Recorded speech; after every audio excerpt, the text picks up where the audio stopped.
अम्मा बाद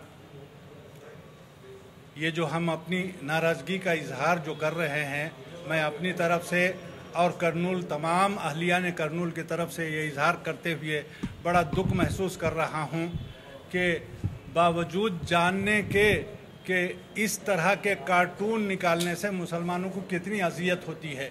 बच्चा बच्चा जानता है, बड़ा भी जानता है, बूढ़ा भी जानता है, जो दुनिया के जोग्राफिया से वाकिफ़ नहीं है वो भी जानता है कि इतनी तकलीफ़ मुसलमानों को होती है। और कई मरतबा दुनिया इस बात को आज़मा चुकी है, बार बार आज़मा चुकी है कि इस कार्टून के नतीजे में क्या अंजाम होने वाला है। उसके बावजूद ऐसी शरारत करने को लोग दहशतगर्दी नहीं कहते, मगर उसके नतीजे में जो मुसलमान करते हैं सिर्फ उसी को दहशतगर्दी कहते हैं।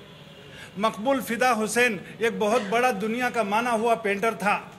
वो किसी हिंदू मज़हब की देवियों की तस्वीरें निकाला तो उसे दहशतगर्दी का ऐसा डर डाला गया कि वतन छोड़ के चला गया और फिर यहाँ की नेशनलिटी भी छोड़ दिया। और हमारी मुल्क के जानिब से भी जो दहशतगर्दी की मजम्मत की गई है उस पर हमें कोई एतराज़ नहीं है, मगर एतराज़ इस बात का है कि हिंदुस्तान में जो दहशतगर्दी होती है उसको कभी हमारी हुकूमत मजम्मत नहीं करती। दुनिया में कहीं अगर दहशतगर्दी हो जाती है उसकी मजम्मत करती है।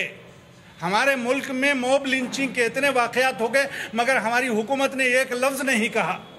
मगर दुनिया के बाहर अगर कोई दहशतगर्दी होती है और ख़ास तौर पे मुसलमानों पे जब ब्लेम लगाया जाता है तो फिर वो उसके साथ वहाँ की मजम्मत की जाती है। ये बात हमको अपने मुल्क के ताल्लुक़ से भी बड़ी गिरां गुज़रती है और बड़ी तकलीफ़ हमको देती है। और दुनिया में जो वाक़या हुआ है और इसको सारी दुनिया जानती है कि ऐसा करने से मुसलमानों के जज्बात को मजरूह किया जाता है, ज़ख्मी किया जाता है। इसके बावजूद करने का मतलब ये है कि जानबूझ के किया जाता है।